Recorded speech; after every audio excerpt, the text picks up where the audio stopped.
Nggak apa-apa ya, kita akan melanjutkan webinar malam hari ini. Uh, Wah, ada lagi nih yang baru masuk, Mbak Uni. Rindu nggak sih sama aku? Halo nih. Baik, selamat malam semuanya ya, Sobat Lisfit, Mbak Haira, Mbak Lintang, Halo, Coach Mbak, Holly, Kak Citra. Mbak, Halo. iya halo, Mbak Dia, ada Mbak Diska juga, Uni juga. Selamat datang ya malam hari ini di sesi Health Webinar Lisfit atau biasa kita singkat dengan sesi hebat. Terima kasih nih waktunya teman-teman yang disediakan untuk mau menyimak webinar malam hari ini karena insya Allah informasi yang malam hari ini akan kita bahas itu bermanfaat dan berguna buat teman-teman.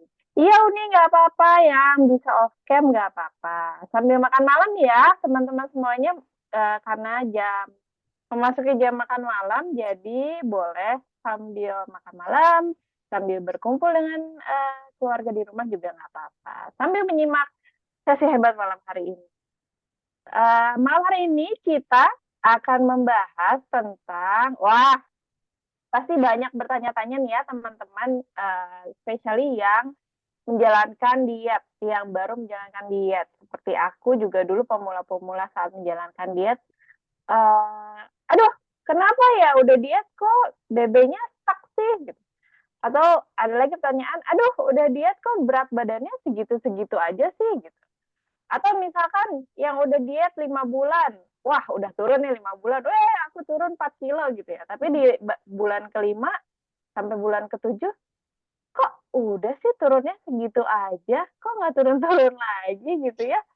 Nah, teman-teman, mungkin teman-teman di sini punya pertanyaan seperti itu ya. Jadi dalam proses menjalankan diet, pasti kekhawatiran itu bakalan terjadi karena pas kita menimbang berat badan, angka yang sebelumnya sempat turun, tiba-tiba nggak turun lagi, nggak gerak sama sekali, nggak berubah sama sekali gitu ya. Nah, wajar nggak sih hal yang kayak gitu terjadi? Coba yuk kita cek lagi dietnya udah baik atau udah seimbang atau belum. Malam hari ini kita akan menyimak topik hebat yang berjudul tips dan manajemen gizi bebas tak saat diet bersama Coach Holly Fitriah ya teman-teman. Seperti biasa, ahli gizi dari Lisfit. Jadi kalau misalkan teman-teman sobat Lisfit di sini ada yang mau bertanya ataupun ada yang mau curhat tentang perdietan, boleh ya, nanti ada sesi tanya jawab setelah materinya selesai disampaikan. Oke, silahkan untuk waktunya Coach Holly. Oke, saya izin share screen ya, Kak Citra. Sip. Baik, apakah materinya sudah terlihat belum? OTW Coach. Nah, Oke, udah terlihat siap-siap. sekarang. Nah, eh, Assalamualaikum warahmatullahi wabarakatuh.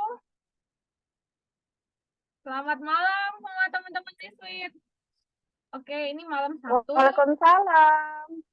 Jadi memang masih ada ya pasti yang beraktivitas. Jadi sebelumnya saya ucapkan terima kasih nih buat semua teman-teman yang sudah menyempatkan waktunya terutama untuk sharing, belajar, dan juga menggali informasi lebih jauh terkait diet dan juga pola hidup. Ini walaupun ada yang sambil menunggu renang, juga ada yang sambil makan malam, silakan aja sambil kita simak bareng-bareng materi webinar malam ini.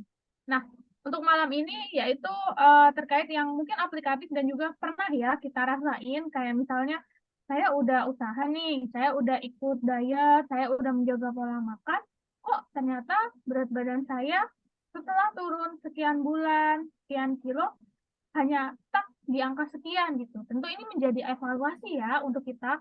Nah, oleh sebab itu, jadi untuk malam ini saya sampaikan materi terkait dengan diet berupa tips gizi ketika BB kita stuck saat menjalani diet. Nah, ketika BB stuck ini tentu nggak akan jauh-jauh dari beberapa hal. Yang pertama adalah dietnya yoyo. Jadi ada fase di mana kita bisa turun banyak, stuck atau mungkin bahkan naik lagi. Nah, lalu yang kedua kita tinjau nih, kenapa sih kita BB-nya bisa stuck atau juga dietnya nih yoyo gitu, setelah turun banyak naik lagi. Nanti kita tinjau dari sisi psikologi. Yang ketiga adalah tips kita ketika menghadapi berat badan kita yang stuck saat sedang menurunkan berat badan ya atau fat loss. Dan yang terakhir tentu yang nggak kalah penting adalah membuat weekly meal plan. Jadi usahakan untuk semua makanan yang kita konsumsi adalah makanan yang kita ketahui asalnya, sumbernya, berapa kandungan gizi serta kalorinya. Jadi kita bisa lebih mindful, kita bisa lebih memperkirakan seberapa banyak yang akan kita konsumsi.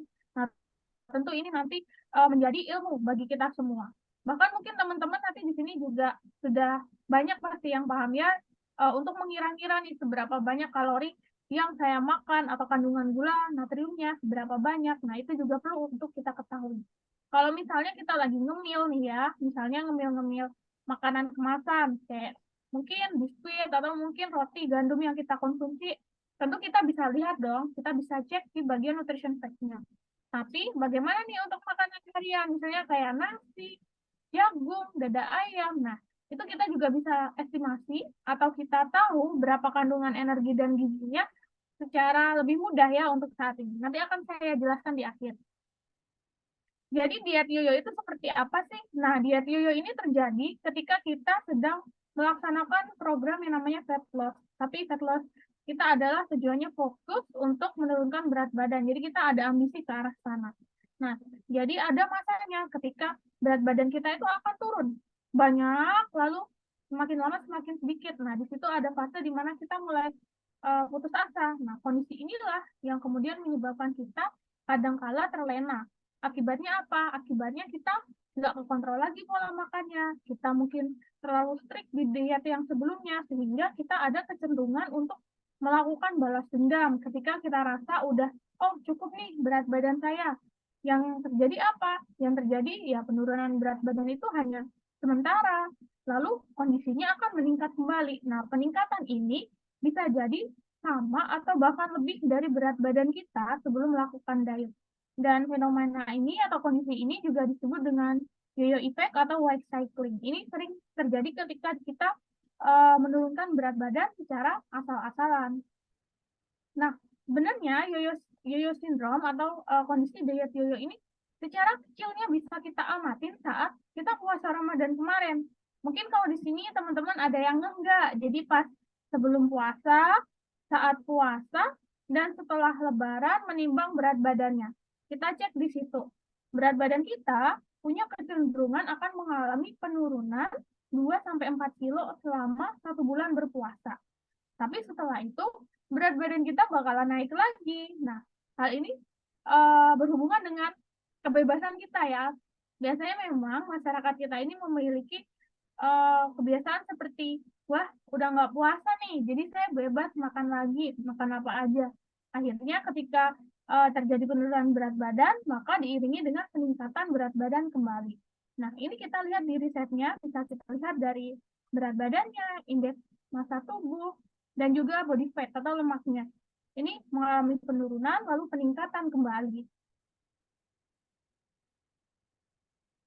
Nah, selanjutnya juga nih, kalau kita ngomongin berat badan, massa lemak tentu berhubungan dengan yang namanya hormon atau sinyal yang ada di dalam tubuh yang dia juga mengatur regulasi di dalam tubuh kita.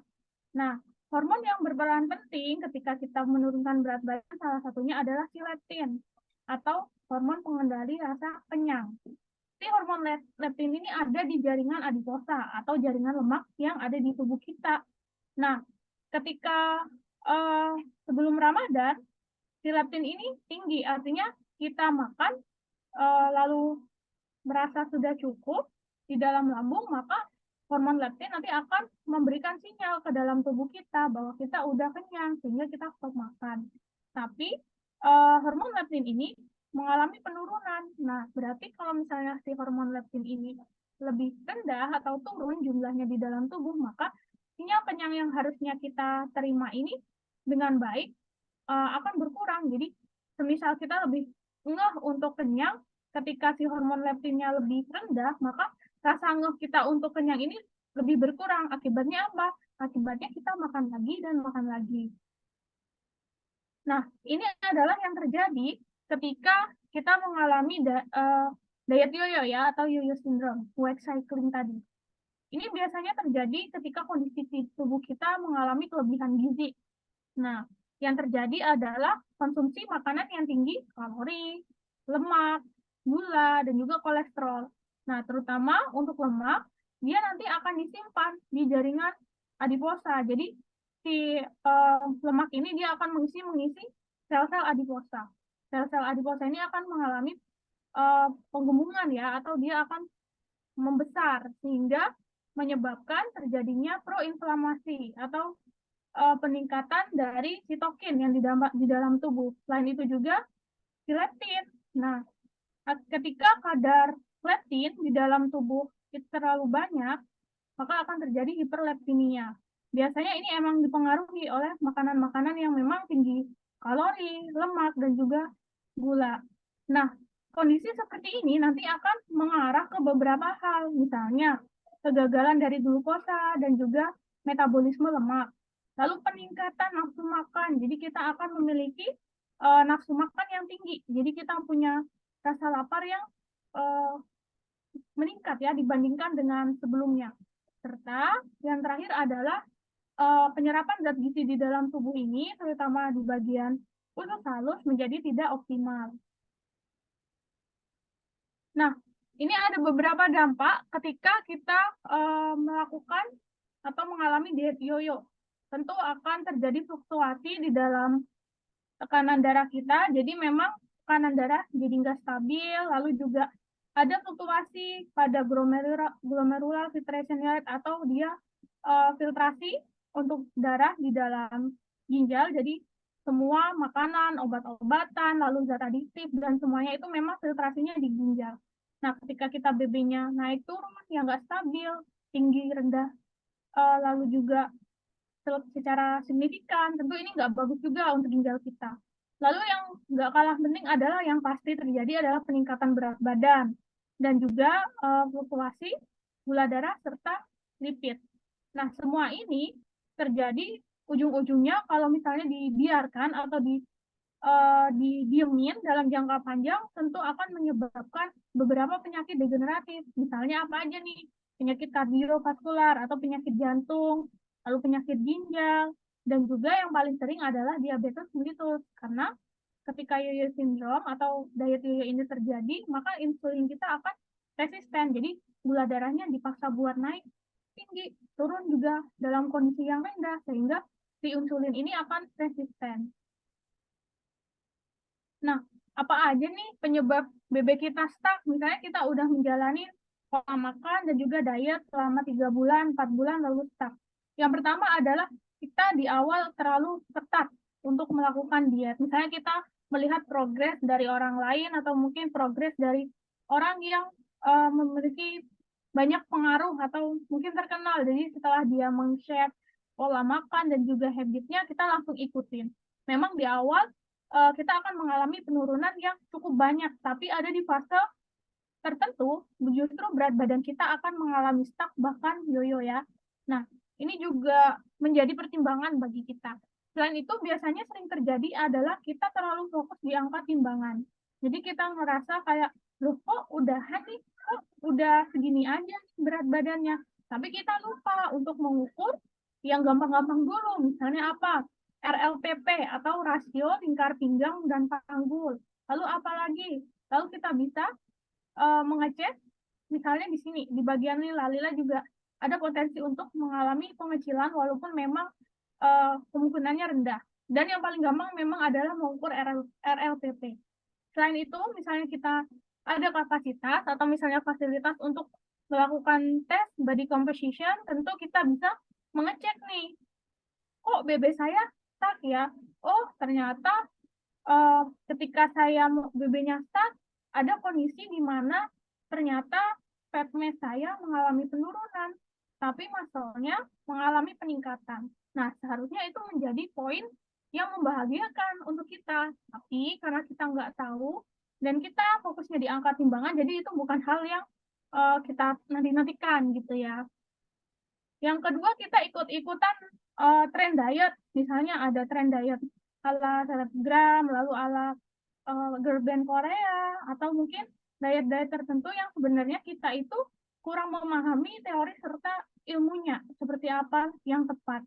Tapi karena kita melihat progresnya signifikan, misalnya dengan konsumsi makanan tertentu, pola tertentu, jadi kita tergiur nih. Padahal belum tentu yang kita lakukan itu sesuai. Bisa jadi memang yang bersangkutan punya personalized nutritionist, dipantau oleh dokter, atau mungkin menjalani operasi tertentu, misalnya operasi bariatrik. Jadi pola makannya jadi lebih dikit gitu ya, bukan karena dia sengaja makan dikit gitu. Dan yang terakhir, kita udah terlena dengan pola makan yang sebelumnya, ketika BB kita udah ideal gitu. Jadi pas kita udah dapetin nih BB kita, misalnya target 55, wah saya udah 55 ini, oke berarti saya boleh dong makan sembarangan lagi kayak sebelumnya. Nah, hal ini tentu akan menyebabkan peningkatan kembali terhadap berat badan kita, atau mungkin bahkan perlahan biasanya. Biasanya akan stuck, lalu kalau misalnya kita nggak aware, lalu kita lebih kayak, bodo amat, tentu peningkatan bisa terjadi. Nah, kenapa sih BB stuck dan juga BB yang naik turun atau yoyo ini tentu membuat seseorang merasa insecure atau seseorang merasa kurang nyaman. Karena secara psikologi, orang yang mengalami stuck ini merasa bahwa dia itu mulai kayak, oh saya udahan nih, atau merasa kayak putus asa gitu ya, sehingga dia nggak semangat lagi untuk menjalani pola hidup, makan, dan juga olahraga yang baik untuk dia. Lalu yang kedua adalah tentu dia nggak akan percaya diri, atau dia mengalami penurunan rasa percaya dirinya gitu. Karena dia merasa bahwa usahanya kok segini-segini aja, atau bahkan bisa jadi merasa gagal hingga depresi. Nah, selanjutnya, apakah ketika berat badan kita stuck itu bisa diatasi? Tentu bisa. Yang harus kita lakukan adalah beberapa hal, yaitu kita ubah kembali mindset kita, yaitu kita berpikir diet itu tidak untuk hanya menurunkan berat badan. Jadi kita harus mulai membuat plan dan juga mulai memfokuskan untuk jangka panjangnya. Misalnya, saya dalam jangka panjang, it's okay ketika ada fase mengalami BB stuck, tapi ternyata stamina saya meningkat. Lalu misalnya imun saya naik nih, biasanya kayak saya yang mungkin pulang pergi kerja kehujanan langsung sakit, ternyata sekarang jauh lebih baik gitu ya, nggak gampang kena flu, nggak gampang lemes, lalu juga lebih bugar menjalani aktivitas. Yang kedua, tentu nggak boleh ikut-ikutan diet atau asal-asalan dalam melakukan diet, terutama mengikuti diet yang sedang tren dan populer atau yang sedang boom di kala ini. Yang ketiga, kita harus selalu memantau berat badan kita, dan jika memungkinkan adalah komposisi tubuh. Nah, ini perlu kita evaluasi ya, at least sebulan sekali. Kalau misalnya memungkinkan ya memang komposisi tubuh, tapi bila tidak, setidaknya adalah menggunakan rasio lingkar pinggang dan pinggul. Lalu yang selanjutnya, ini ada beberapa tips nih yang bisa teman-teman lakukan ketika BB-nya stuck. Yang pertama, kalau misalnya teman-teman mau membuat target, tentu targetnya harus realistis. Nggak mungkin saya bisa turun dalam sebulan itu 10 kilo, misalnya, apalagi turunnya dengan cara minum lemon dan chia seed doang gitu. Itu terus makannya cuma ubi, terus buahnya apel, udah sehari itu aja. Itu nggak realistis teman-teman, tapi justru menyiksa tubuh kita, membuat metabolisme yang ada di dalam tubuh kita itu kacau. Nah, ini tentu bukan pola yang baik. Yang bisa teman-teman lakukan di sini adalah membuat target yang realistis atau masuk akal. Kalau dari ilmu gizi, secara normalnya penurunan berat badan yang aman itu hanya 0,5 sampai 1 kg per kilo. Sehingga teman-teman secara aman ini, kalau misalnya diimbangi dengan defisit kalori, cukup protein, dan olahraga, maka sebulan ini paling tidak turunnya adalah 2-4 kilo per bulan. Selain itu juga, kalau misalnya teman-teman ini membuat meal plan atau mungkin ingin mengkonsumsi makanan dan merubah makanan, tentu harus membuat yang realistis. Nggak mungkin dari sebelumnya yang masih mungkin makan mie instan, masih ngebaso, atau paginya masih sarapan nasi uduk, tiba-tiba langsung diblek diubah jadi oke, saya sarapannya pakai ubi sebagai karbonya, lalu sayurnya salad, lalu ada proteinnya putih telur, dada ayam, atau mungkin saya mau makan oatmeal, granola. Tapi sebelumnya makanannya seperti itu, tentu itu akan menyiksa secara pribadi bagi diri kita. Jadi boleh secara bertahap, misalnya kalau sebelumnya saya masih mengkonsumsi mie instan, jadi dikurangin, misalnya seminggu sekali, atau mungkin saya masih mau nih mengkonsumsi makanan atau jajanan, snack-snack kemasan, masih bisa, tapi jangan lupa untuk membaca nutrition fact-nya, jadi kita lebih tahu berapa banyak yang oke untuk kita makan. Lalu yang selanjutnya, tentu kita harus aktif dalam bergerak. Misalnya lebih memilih untuk jalan kaki, lalu menggunakan fasilitas-fasilitas lain yang dia membutuhkan pergerakan dari tubuh kita. Dan yang terakhir adalah, misal memungkinkan kita perlu untuk mengurangi makanan-makanan yang kemasan atau ultra proses ya, baik makanan-makanan dalam bentuk snack atau mungkin makanan-makanan dalam bentuk yang kalengan dan makanan lainnya.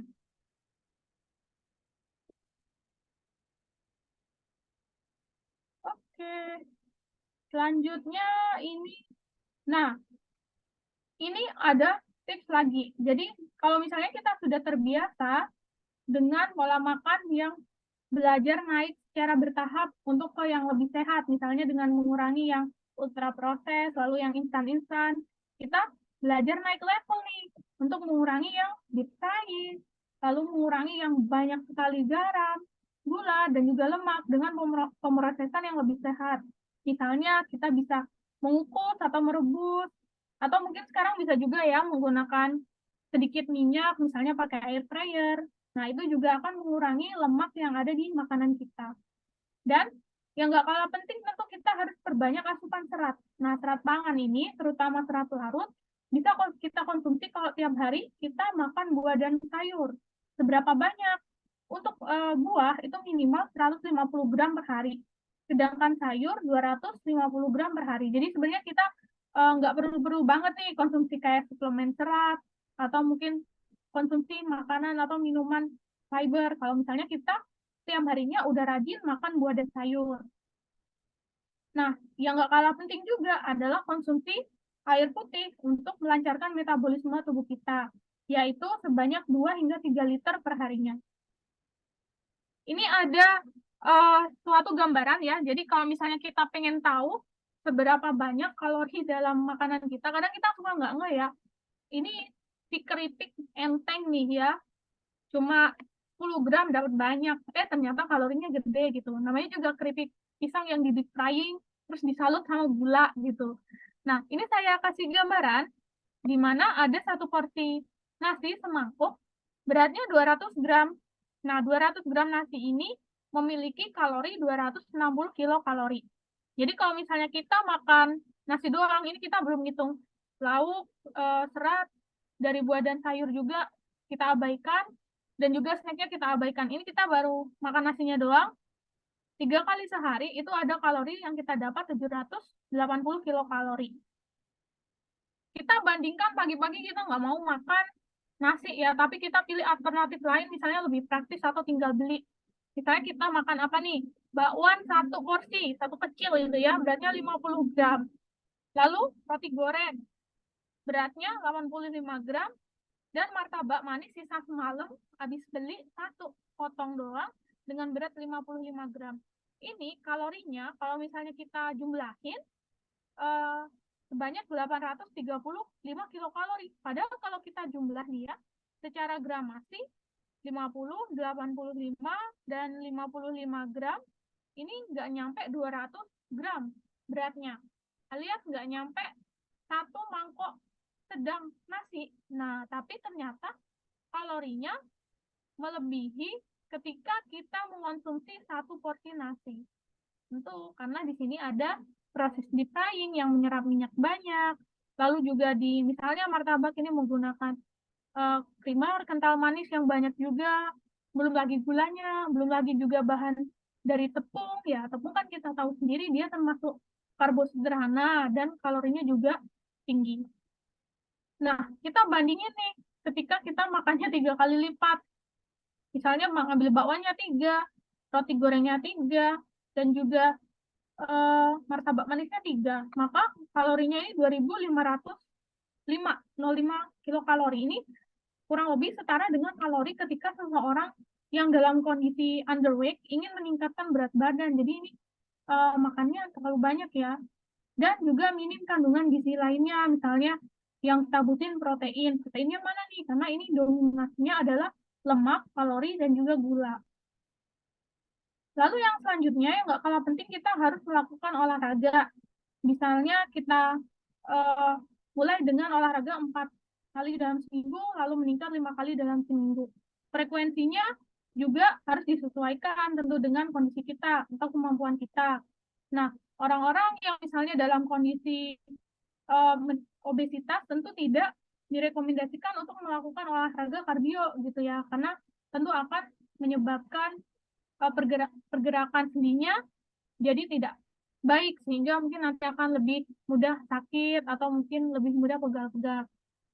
Tentu yang nggak kalah penting juga harus menghindari stres, atau kita bisa mengelola stres itu dengan baik, dengan bijak, sehingga kita tidak mudah mencari pelampiasan, terutama pelampiasan terhadap makanan. Jangan lupa untuk membuat catatan dan menanamkan catatan dalam diri kita, bahwa saya akan diet atau menurunkan berat badan dengan cara yang baik dan aman untuk saya, yaitu the rate 0,5 sampai 1 kg per minggunya. Nah, selain itu juga ketika saya menjalani diet, saya akan merasa happy. Saya nggak menargetkan angka di timbangan, tetapi saya ingin terjadi peningkatan kualitas hidup, lalu peningkatan kebugaran, sehingga saya mempunyai lifestyle yang lebih baik dibandingkan kebiasaan saya sebelumnya. Nah, ini yang nggak kalah penting nih. Teman-teman di sini bisa membuat menu atau membuat rancangan yang akan dimasak nih untuk keluarga dan juga saya konsumsi dalam seminggu ke depan. Karena kalau sebulan juga akan ribet dan juga tidak baik untuk penyimpanan bahan pangannya. Jadi memang untuk meal plan itu yang direkomendasikan adalah rotasinya seminggu sekali. Bagaimana caranya? Tentu untuk menghasilkan menu diet itu sebenarnya bisa enak tergantung bagaimana kita mengolahnya. Nah, karena kita juga kaya akan rempah-rempah, tentu kita bisa menggunakan bumbu rempah dan bahan-bahan yang alami. Lalu masih boleh kok kita menggunakan gula, garam, dan juga lemak, dengan catatan asupan yang kita konsumsi atau yang kita makan setiap harinya tidak melebihi rekomendasi dari Kementerian Kesehatan nih untuk orang normal. Misalnya, kalau gula 50 gram, lalu kalau garam 5 gram, dan juga si lemak atau minyak ini nggak lebih dari 67 gram per individu dalam status gizi yang ideal ya. Lalu untuk MSG masih diperbolehkan juga. Nah, batasannya pun ada, misalnya 120 mg per kilogram berat badan per hari. Jadi ini berdasarkan berat badan. Karena dengan menambahkan MSG secara bijak juga, kita lebih bisa mengatur asupan garam dalam masakan kita. Jadi kalau misalnya kita biasanya pakai garamnya lebih banyak, ketika kita menambahkan bumbu umami, tentu kita bisa mengurangi penggunaan garam. Nah, ini pintar-pintarnya kita sih dalam mengatur dan juga memformulasikan menu yang kita masak setiap harinya. Atau bisa juga nih kita menggunakan MSG yang alami atau mungkin yang berasal dari tanaman yang menimbulkan rasa umami. Misalnya apa? Misalnya ada tomat. Tomat itu kalau direbus lama, maka asam glutamatnya dia bakalan keluar. Nah, si asam glutamat inilah yang dia akan memberikan rasa umami atau lezat. Ini contohnya ya. Jadi teman-teman bisa membuat meal plan, jangan lupa ada sayur, ada protein, dan juga yang pasti tentu di sini ada sumber karbonnya ya. Jangan lupa dan jangan pernah untuk skip karbohidrat. Ini yang harus saya lakukan. Saya bisa membuat food preparation setiap minggunya atau membeli. Tapi kalau membeli pun kita harus memastikan bahwa tempat pengolahannya bersih, lalu penyajiannya oke, dan juga sesuai untuk kebutuhan kita. Oh iya, di sini saya mau tanya, biasanya teman-teman pakai aplikasi apa nih kalau misalnya pengen tahu kalori dan juga zat gizi yang dikonsumsi? Nah, teman-teman yang biasanya menghitung kalori ataupun nutrisi intake, yang dibutuhkan. Ada yang pada pakai aplikasi nggak? Oke, Uni MyFitnessPal. pakai MyFitnessPal Oke, katanya. bisa. Ada lagi ahli gizi ID, terus teman-teman bisa juga pakai FatSecret. Sebenarnya ada nih database yang dia itu lebih valid karena memang hasil dari analisis kandungan gizi secara proksimat ya. Jadi berbahan pangan itu dia analisis di lab. Jadi kita bisa tahu secara pasnya berapa. Kalau aplikasi-aplikasi yang ada ini dia kan hanya estimasi plus dia hanya melihat dari nutrition fact yang ada di makanan kemasan gitu. Teman-teman bisa nih cek di panganku.org, coba nanti kalau misalnya senggang atau mungkin lagi buka handphone atau laptop bisa dicek di panganku.org. Nah, di sini adalah website yang dikeluarkan oleh Kementerian Kesehatan. Jadi teman-teman kalau misalnya mau cari dada ayam atau ayam nanti keluar di perbagian ada ayam kampung, ayam ras, dan itu perbagian ada kandungan gizinya. Jadi nggak sama kandungan gizi dan juga kalori antara dada ayam, paha ayam, dan ayamnya pun kalau beda jenis kandungan gizinya juga beda juga gitu. Sedetail itu teman-teman bisa lihat. Tapi mungkin kita akan pusing ya atau puyeng kalau misalnya harus ngecek gitu ya, ngecek satu-satu gitu. Apalagi kan kalau misalnya di panganku.org atau di tabel komposisi pangan Indonesia yang dikeluarkan oleh Kemenkes itu, dia kan nggak bisa melakukan sum atau melakukan penjumlahan dari makanan yang kita konsumsi. Akibatnya kan kita bisa puyeng sendiri gitu. Tapi kalau untuk pengetahuan atau ngecek-ngecek aja, itu saya lebih merekomendasikan teman-teman untuk melihat ke sana atau membuka website tersebut.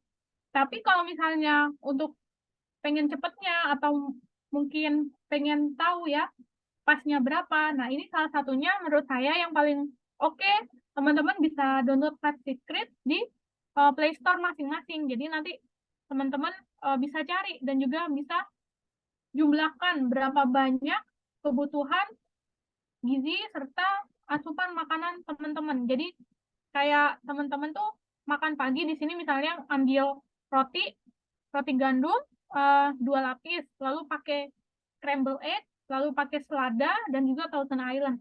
Nah, ini teman-teman bisa input di sini nanti ketahuan apakah konsumsi saya di atas 500 kilokalori buat sarapan atau masih di range 300 sampai 350 kilokalori.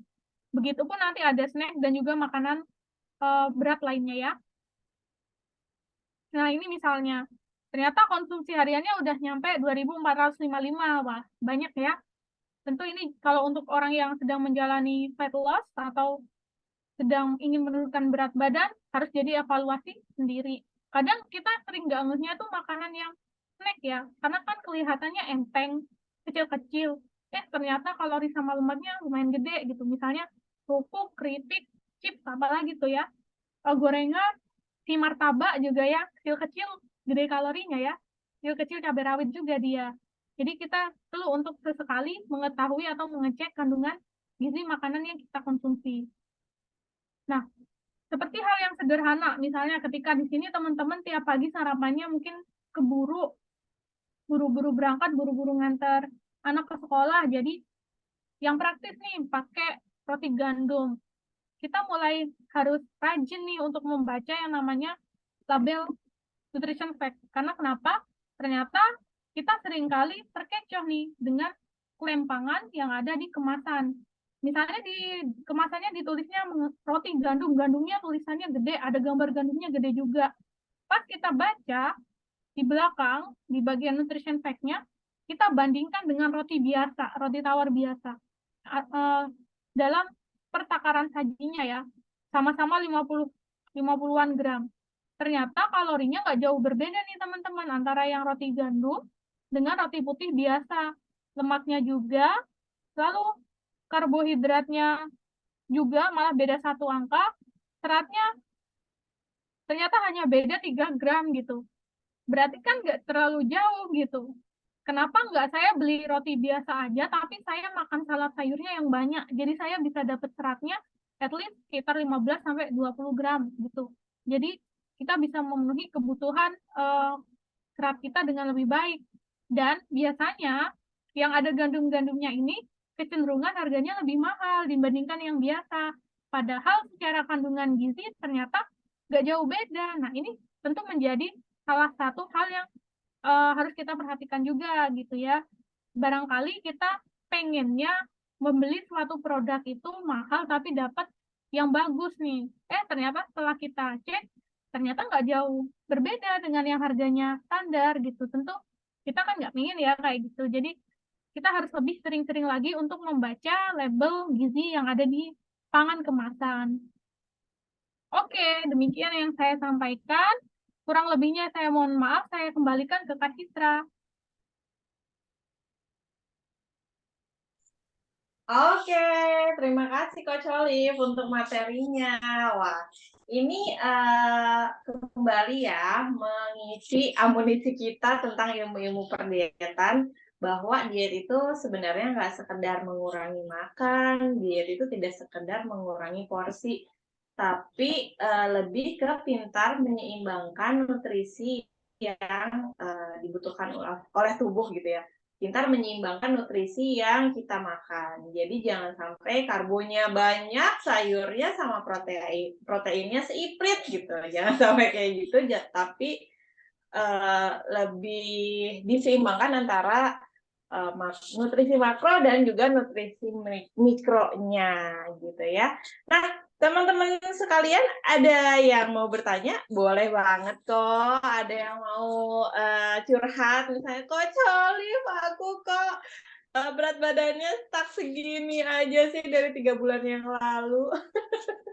Boleh kok, boleh. Di-share di kolom chat ataupun raise hand dari Zoom-nya masing-masing supaya nanti bisa curhat langsung ke Coach Olive ya. Oke, pertanyaan pertama nih dari Uni. Makasih Uni. Coach Olive nanya dong, aplikasi MyFitnessPal yang Uni pakai kan connect sama Google Fit. Oke, lewat smartwatch. Jadi kalau kita workout akan dikalkulasikan menjadi kebutuhan kalori sehingga kebutuhan kalori meningkat. Uni makan di bawah kebutuhan kalori, defisit kalori ya. Tapi kok BB-nya stuck, yang ada males ngitung lagi. Oke, gimana tuh Coach Olive? Benar. Smartwatch ini smart app watch kan lumayan ya. Jadi kita biasanya yang nggak ketinggalan itu dari jalan kaki, dia ketahuan berapa kalori yang kita bakar. Tapi sebenarnya penggunaan smart app ini dia tidak benar-benar merepresentasikan berapa kalori yang kita bakar. Baik itu dari jalan, mungkin kita kardio, atau mungkin kita lagi olahraga angkat beban, apalagi itu dia tidak benar-benar merepresentasikan. Karena kemarin teman saya juga ada yang menarik, jadi dia meneliti salah satu merek, ya nggak apa-apa ya saya sebut mereknya aja, tapi sebagai informasi kita, itu Xiaomi Smart App Watch. Nah, dia membandingkannya dengan jalan kaki, olahraga jalan kaki, ya ternyata tidak banyak pengaruh gitu setelah dia teliti gitu. Artinya dalam hal ini apa? Nah, dalam hal ini kita lebih fokus ke berapa sih kebutuhan BMR kita itu seberapa banyak. Lalu yang kedua, jangan makan di bawah BMR. Dan yang ketiga, kita harus tahu TDE kita berapa atau kebutuhan kalori hariannya berapa. Nah, udah di situ aja. Lalu kita nggak perlu nih untuk menghubungkan dengan olahraga-olahraga yang kita lakukan di aplikasi maupun di penggunaan smart app ya, karena kita yang pertama akan liar sendiri, pusing sendiri, dan yang kedua memang hingga saat ini belum ada yang bisa membuktikan atau dia bisa memberikan hasil bahwa penggunaan itu memang representatif terhadap olahraga dan juga pola makan yang kita jalani gitu. Jadi memang kita boleh pakai karena itu membantu ya secara garis besar, tapi jangan dijadikan patokan karena juga kita nggak tahu metodenya seperti apa, lalu juga biasanya menggunakan estimasi gitu. Pun ini sama dengan timbangan-timbangan, ada beberapa merek Cina yang dia memang hanya sekedar mengukur berat badan, tapi kita bisa juga melihat kadar lemak, massa otot, tulang, dan air di dalam tubuh kita. Tapi dia hanya menggunakan data dari berat badan. Nah, data itu didapat dari mana nih? Kok bisa tahu lemak, otot, padahal kan nggak ada penggunaan. Beda dengan BIA ya, kan kalau kita pakai BIA, ada sensor di tangan, jadi bisa mendeteksi berapa sih komposisi tubuh kita. Kalau timbangan-timbangan seperti itu, dia menggunakan database rata-rata. Jadi dia punya data, kalau misalnya orang yang beratnya 50, nanti rata-rata massa lemaknya sekian, lalu ototnya sekian, lalu airnya sekian, tulangnya sekian. Padahal hal tersebut belum tentu berlaku di tubuh kita, karena kita sendiri nggak tahu seberapa banyak nih komposisinya. Nah, itu kita juga jangan terkecoh di situnya. Iya, kalau WO strength training 1 jam kebutuhan kalori naik 600-an kalori.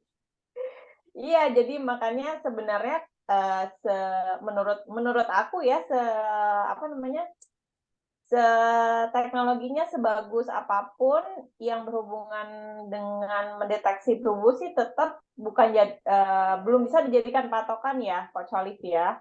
Benar. Tapi belum bisa dijadikan patokan dan rekomendasi. Tapi kita bisa melihat dari situ apa ya istilahnya, gambaran secara general gitu ya, Coach Olive ya. Boleh dipakai secara gambaran secara general, tapi jangan dijadikan patokan. Wah, ini nih 600 kalori nambah gitu. Itu ya kira-kira ya, Coach Benar. Olive ya. Kan kita juga nggak bisa mengkalkulasi badan kita gitu ya. Misalnya kita lagi Iya, kardio, betul. kita kardionya semangat apa nih, atau jangan-jangan kita kardionya lemas-lemas gitu, kan tentu kalorinya yang dibakar nggak banyak gitu. Nggak mungkin sampai kalorinya bisa membakar 500 kalau misalnya kita kardionya kayak lagi ngantuk atau lagi nggak semangat gitu. Beda kalau misalnya kita kardionya kayak misalnya lagi semangat-semangatnya di atas trampolin. Nah, itu tentu beda banget, kalorinya pasti banyak yang kebakar. Oke, betul. Semoga terjawab Uni ya pertanyaannya. Jadi nggak usah banyak-banyak lihat angka Uni. Liur nanti. Oke, kita lanjut ke Mbak Gina. Selamat malam Mbak Gina. Coach Olive bertanya dong, selain tips-tips tadi, apakah bisa dikombin dengan intermittent fasting? Nah, ini juga yang tadi sempat pengen aku tanyakan juga berhubungan ya dengan pertanyaannya Mbak Gina, Coach Olive. Silakan Coach Olive. Kan kemarin tuh mungkin ada sebagian orang yang menganggap, wah puasa kemarin aku bisa nih turun berat badan, berhasil nih. Dilanjutin pakai intermittent fasting gitu, dilanjut terus menerus. Nah, itu gimana Coach Olive? Recommended kah? Bolehkah? Atau ada tips and triknya nih?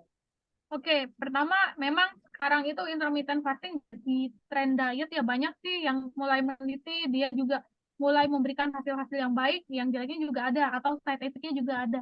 Yang pertama, ketika kita mau intermittent fasting, itu pastikan kita tujuannya untuk jangka panjang atau pendek. Kalau saya di sini akan menyampaikan bahwa kalau memang mau IF, sebaiknya jangka pendek aja. Nah, setelah itu kita mulai dengan pola makan yang bergizi, beragam, dan seimbang sesuai dengan isi piring tuh. Kenapa? Karena dengan itu kita bisa membuat habit kita untuk makan sehat menjadi lebih nyaman, lebih senang. Yang kedua, kalau dari riset itu sendiri, kita lihat di piramida dan isi piringku ini, dia mengadaptasi dari diet Mediterania.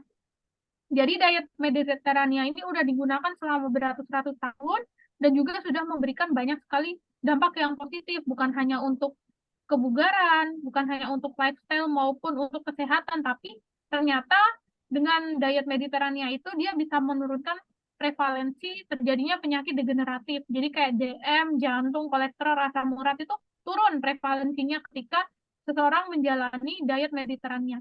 Nah, Kementerian Kesehatan juga banyak peneliti-peneliti di Indonesia itu akhirnya mengadaptasi diet Mediterania ini dengan menyesuaikan pangan-pangan lokal yang ada di negeri kita, sehingga ada yang namanya diet gizi seimbang. Nah, ini yang jauh lebih direkomendasikan ketika kita ingin memiliki pola makan dan juga menurunkan berat badan dengan cara yang lebih bijak dibandingkan kita mengikuti diet-diet lainnya.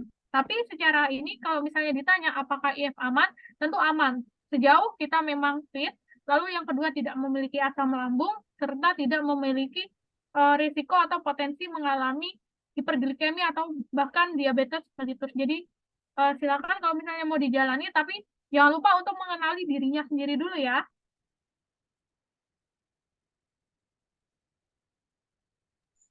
Oke, jadi memang yang paling baik adalah sebenarnya diet sesuai dengan menyeimbangkan menu isi piringku gitu ya, Coach Alice ya. Iya, bener banget nih. Oke, tapi sebenarnya kalaupun kita mau intermittent fasting pun nggak apa-apa ya, Coach ya. selama diterapkannya memang tidak dalam jangka waktu yang lama, karena sebenarnya itu apa ya, jadinya kurang baikkah atau gimana? Sebenarnya itu adalah lebih ke personalized nutrition. Jadi kita nggak bisa memukul sama rata untuk semua orang. Bisa jadi ini di satu orang oke untuk dijalani, tapi ketika di individu lain kurang oke. Pun kita juga harus menyesuaikan kan di jendela makannya, misalnya pakai Betul, yang 4, 6, atau 8 gitu. Jadi itu penting untuk betul, kita. betul. Yang paling penting lagi yaitu kenali badan kita gitu. Jangan sampai kita ambil IF tapi ternyata kita punya DM ternyata ya. Jadi ada kondisi nanti kita akan hipoglikemi, yang terjadi apa? Kita justru pingsan gitu. Oh, itu adalah salah satu kemungkinannya, salah satu resikonya gitu ya. Benar, atau kita sebelumnya Oke, nggak oke, biasa oke. gitu. Apalagi kalau jendela makannya terlalu panjang, misalnya kita ambil yang selama 16 jam berpuasa, 16 sampai 18 berpuasa, tentu kan nggak mengenakan juga. Dan kita cuma punya Betul. jam yang singkat nih. Misalnya kita ambil 6 atau 8 jam itu jendela makan kita. Bagaimana caranya kita memenuhi 1.600-1.800 kilokalori di jam makan yang sempit? Nggak semua orang kok bisa langsung makan blek banyak di Iya, waktu yang betul, singkat betul. gitu. Bahkan ada kecenderungan bahwa dia nanti akan reflux atau akan begah perutnya atau mungkin bahkan kurang baik gitu bagi dirinya.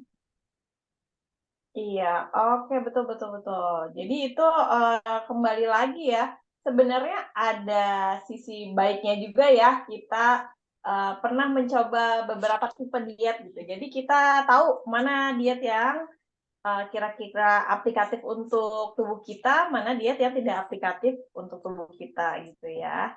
Tapi jangan sampai nyobain diet-diet yang ekstrim gitu, kayak minum air putih doang gitu ya. Skip makan malam terus makan malamnya diganti sama air putih doang. Itu ada juga tuh coach yang kayak gitu ya. Waduh. Iya, aku pernah dengar. Jadi ada salah satu selebritis gitu ya. Dia berhasil menurunkan berat badannya drastis, jadi skinny, dari fatty jadi skinny. Rahasianya apa? Rahasianya saya skip makan malam, tapi makan malamnya diganti dengan minum air putih. Jadi kalau misalkan dari makan siang ke makan malam itu merasa lapar, ya diganti dengan minum air putih terus gitu. Ya, ya udahlah ya, itu kan preferensi orang mungkin ya. Iya. Oke, kita lanjut ke pertanyaan dari Mbak Dini. Selamat malam. Coach, untuk perbandingan lingkar pinggang ke lingkar pinggul yang sesuai itu berapa ya? Semakin kecil atau semakin besar rasionya artinya apa? Apakah bisa menggambarkan persentase fat dalam tubuh? Ini kayak Coach Olive nggak bisa baca deh, soalnya Mbak Dini ini ngirimnya DM ke aku. Oh, pantas saya cari ini tadi. Oke, oke, oke. Kira-kira nangkep nggak pertanyaannya, Coach Olive? Oke, kalau Aku perlu ulang lagi nggak? oh, udah Kak Citra. Tadi saya sambil Oke. baca mana nih ya. Aku ulang sekali lagi ya, Coach. Tapi Untuk udah oke gitu udah pertanyaannya. nangkep. Oh, oke, oke, oke. Silakan, Nah, Coach. untuk rasio RLPP, nah ini minimal 0,85 untuk wanita dan jadi maksimal ya, maksudnya kita nggak lebih dari 0,85 dan untuk pria itu 0,9 di angka itu. Jadi nanti teman-teman 0,85. Oke. kalau udah Rasionya gimana tuh, Coach, berarti itu? rasio pinggang dibagi panggul. Nah, jadi yang di atas puter kita misalnya kita punya meteran baju nih atau ada sekarang kok meteran-meteran di yang murah yang bulat-bulat tuh di marketplace. Nah, itu bisa juga kita pakai dibagi di daerah pinggang. Jadi di atas puter kita hitung dapat berapa senti, terus yang di pinggangnya berapa nih? Misalnya di area yang dekat-dekat pantat itu berapa. Nanti kita bagi aja angka itu. Mudah-mudahan angkanya nggak di atas 0,85 untuk kita. Atau kalaupun lagi di atas 0,85, jadi kita mulai banyak olahraga dan juga perbarui makan kita. Nah, kalau misalnya untuk estimasi lemak, bisa salah satunya dia mengestimasi abdominal fat atau lemak-lemak yang ada di organ dalam tubuh kita ya. Tapi memang secara angkanya tidak bisa disebutkan, tapi dia hanya sebagai gambaran gitu. Kalau makin tinggi berarti rasionya makin tinggi berarti abdominal fat kita semakin banyak. Kalau mau tahu detailnya gimana nih? Misalnya teman-teman pengen tahu seberapa banyak nih lemak yang ada di abdomen saya atau di perut saya, tentu itu beda lagi metodenya. Jadi teman-teman bisa pakai menggunakan bioimpedance analysis ya, atau memang menggunakan alat khusus, jadi ketahuan gambarannya, oh lemaknya segini gitu. Bahkan nanti teman-teman bisa tahu juga usia sel tubuh gitu. Bisa jadi mungkin saya yang usianya muda ternyata usia selnya tua karena memang fatnya masih banyak di dalam tubuh. Atau mungkin usia 40-50 tahun karena mungkin rajin olahraga, serat terpenuhi, cairan cukup, ternyata usia selnya masih 20 tahun nih. Jadi masih usia kakak-kakak cantik walaupun mungkin sudah berumur gitu. Nah, ini kan sebenarnya yang kita cari kayak gitu. Iya benar, soalnya masih belia gitu ya. Iya. Soalnya masih ABG, meskipun umur kita sudah umur lanjut. Benar. Oke. Semoga terjawab ya, Mbak Dini tadi pertanyaannya. Kita lanjut ke pertanyaan terakhir nih sepertinya ya dari Mbak Lintang. Selamat malam Mbak Lintang. Coach, izin tanya, untuk defisit kalori itu sendiri baiknya berapa lama? Dan jika sudah tidak dalam fase defisit kalori, baiknya apa dan berapa lama? Apakah dinaikkan konsumsi kalori hariannya atau bagaimana? Oke, teman-teman. Jadi kita mau defisit kalori nih. Pertama kita hitung BMR, lanjut ke TDEE atau kalori harian. Kita dapat misalnya ada di angka 1.900 sampai 2.000 kilokalori. Nah, kita mau defisit. Defisit pun itu nggak bisa langsung banyak. Dan maksimal cuma 500 kilokalori per hari asupan kita. Tentu kita bertahap ya, dikurangi dulu seminggu pertama, kita defisitkan 200 kilokalori. Kalau misalnya kita oke, nggak keliengan, masih olahraga, oke, masih fresh, jangan sampai olahraganya pingsan gitu pas defkal, kan nggak enak juga kan. Nah, tentu kita naikin di week berikutnya 300 kilokalori. Misalnya berhasil, terus kita naikkan lagi 400 sampai maksimal 500. Kapan kita bisa berhenti defisit kalori? Kalau misalnya kita udah mencapai berat badan ideal kita, misalnya kita dari berat badan aktual atau yang saat ini atau sebelumnya itu 60, kita punya berat badan idealnya 55 kilogram, tentu kita pas udah nyampe 55 kilogram, makan sesuai kebutuhan kita, jangan defisit kalori lagi, yang ada nanti underweight. Nah, lalu bagaimana caranya untuk tahu konsumsi makan kita ketika udah capai berat badan yang ideal? Nah, kita hitung lagi. Jadi kita nggak bisa pakai perhitungan yang sebelumnya terus-menerus gitu ya. Jadi kalau udah tahu berat badannya ideal atau sudah sesuai, nah kita hitung lagi berapa kebutuhan kalori harian kita, plus tetap dengan melakukan olahraga. Jatuhnya lebih ke maintenance nanti teman-teman. Iya, betul banget. Jadi memang ada kalanya ya Coach ya, kita harus defisit kalori dan ada kalanya istirahat dulu gitu ya, istirahat dulu untuk defisit kalori. Oke, semoga terjawab ya Mbak Lintang pertanyaannya. Nah, teman-teman yang lain, kalau misalkan ada pertanyaan lain, mungkin sekitar nutrisi atau sekitar diet, boleh kok. Kita kan setiap bulan ada ya namanya Nutritionist One-on-One. Jadi Coach Olive itu roadshow ke grup-grupnya teman-teman. Jadi kalau misalkan ada pertanyaan sekitar diet, nutrisi, dan sebagainya, boleh tuh ditanyain pas sesi Nutritionist One-on-One ataupun boleh japri langsung ke Coach Olive. Ya, oke. Kalau nggak ada pertanyaan lain, terima kasih ya teman-teman sekalian untuk pertanyaannya yang luar biasa hari ini.